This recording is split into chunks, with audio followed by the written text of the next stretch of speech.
बड़े काम की जहन में आ गई। बड़े पीर साहब के एक मुरीद थे और वो मुरीद सफर के लिए जा रहे थे। कहां पर? एक जगह तफसूज, एक जगह का नाम है, वहां जा रहे थे। तफसूंज, वहां पर एक बहुत बड़े पाए के बुजुर्ग, बहुत बड़े वली रहते थे जिनका नाम शेख अब्दुर्रहमान तफसूंजी था। तफसूंजी इसलिए बोलते हैं, कोई मुरादाबाद का तो मुरादाबादी, रामपुर का रामपुरी, समझे, तफसूंज के रहने। तो बहुत अपने मुरीद थे सब उन्हीं के उसमें। तो बोलने पे आ गया ना, उन महफिल में वो गौसे पाक का मुरीद भी जाके बैठ गया। और जैसे ही बैठा तो बयान करते करते उन्होंने ये कहा, मैं तमाम वलियों का सरदार हूं और मैं ऐसा हूं परिंदों में जैसे बाज। क्या कहा बोलो? बाज। अरे उन मुरीद को जलाल आ गया जो बड़े पीर साहब को, मेरे पीर भी तो हैं। उसने कहा, साहब आपने ये कहा कि मैं बाज हूं, सकरा हूं? कहा जी। उसने कहा, आ जाओ मुझसे कुश्ती रही। अरे शेख अब्दुर्रहमान तनसूंजी से कहा, तफसूंजी से कहा, आइए कुश्ती लड़िए, फिर पता चलेगा कौन बाज है। जब कहने लगे तो उन्होंने कहा, तुम्हें मालूम है कहां बात कर रहे हो? कहा, बेटा तुम्हारी बातों से पता तो चलता है। इन्होंने जलाल में उतार के ना अपनी चादर फेंक दी, जो चादर ओढ़े हुए थे, यहां से ऊपर का जिस्म खुल गया, नीचे वाली चादर बांधे थे। कहा, आइए मेरे सामने, आइए कुश्ती लड़िए। अब मुरीद तो तिक्का बोटी कर देते, हमारे पीर को ऐसी बात करने वाला कौन आ गया? हमारे पीर के सामने कौन सर उठाने वाला आ गया? मगर इनका रूंगटा खड़ा हो गया। शेख अब्दुर्रहमान ने सबको रोक दिया, ठहरो। का तुम वो नहीं देख रहे हो जो मैं देख रहा हूं? मैं इसके हर हर बाल से रोशनी फूटती हुई देख रहा हूं। जरूर ये किसी कामिल पीर का, बड़े पीर का मुरीद है, मगर ये पता नहीं किसका मुरीद। बड़े पीर का मुरीद है, कामिल मुरीद। और हमारे तो है ही बड़े पीर, पीरों के पीर, मीरों के मीर, बड़े पीर 11वीं वाले पीर, उनका मुरीद। कहा, ये बताओ कौन है? कहा, मेरे पीर मुर्शिद अब्दुल कादिर जीलानी हैं, और वो है ऐसे वलियों के सरदार, और ऐसे हैं जैसे परिंदों में बास। अब्दुल कादिर जीलानी है। कहा, बेटा ये तो पता चल गया, मगर एक बात समझ में नहीं आई।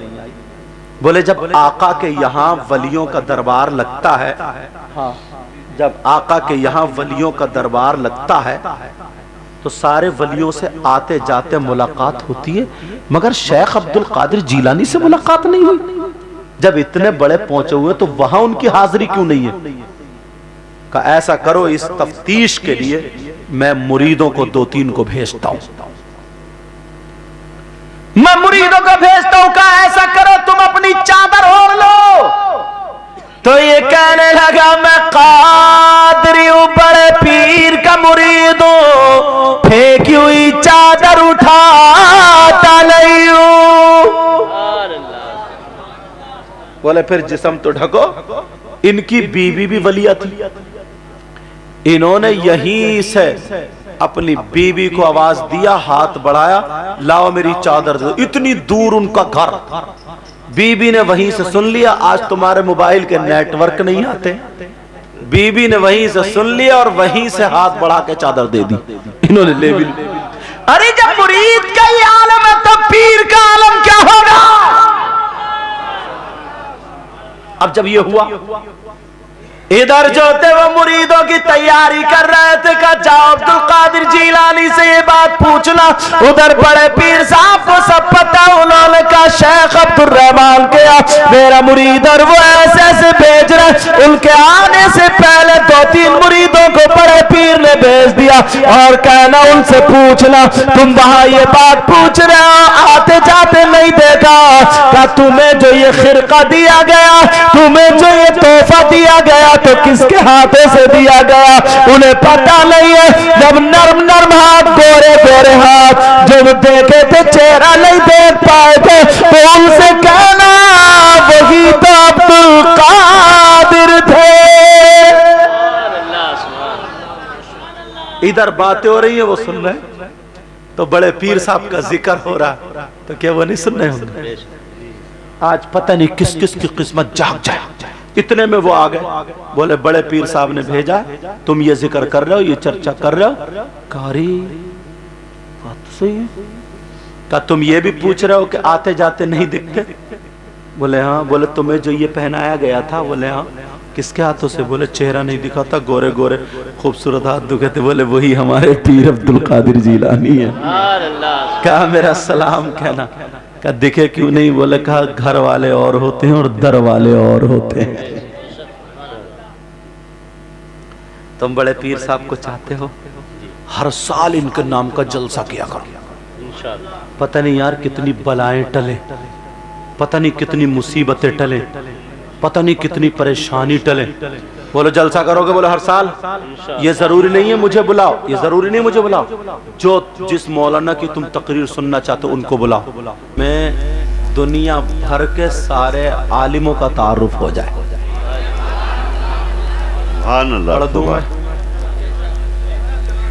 नबी ने फरमाया, आका ने फरमाया, खैरुकुम मन तअल्लमल कुरआन व अल्लमहु। प्यारो, अगर मैं किसी को अच्छा बताऊं तो मेरी बात भी गलत हो सकती है, आप अगर किसी को अच्छा बताएं तो आपकी बात भी गलत हो सकती है, और अगर नबी किसी को अच्छा बताएं तो क्या नबी की बात भी गलत हो सकती है? नहीं हो। तो नबी की बात गलत, तो नबी ही तो फरमा रहे हैं खैरुकुम मन तअल्लमल कुरआन व अल्लमा। तुम में सबसे बेहतर वो है जो कुरान पढ़े, पढ़ाए, सीखे और सिखाए। तो ये वो लोग हैं। अगर खाली कब्रिस्तान से गुजर जाएं, कुछ पढ़े भी नहीं, दुआ भी ना करें, इन लोगों का गुजर हो जाए, तो मेरी बात हो तो पलटा दो और नबी की बात हो तो सीने से लगा दो। नबी फरमाते हैं आलिमन औ मुतअल्लिमन।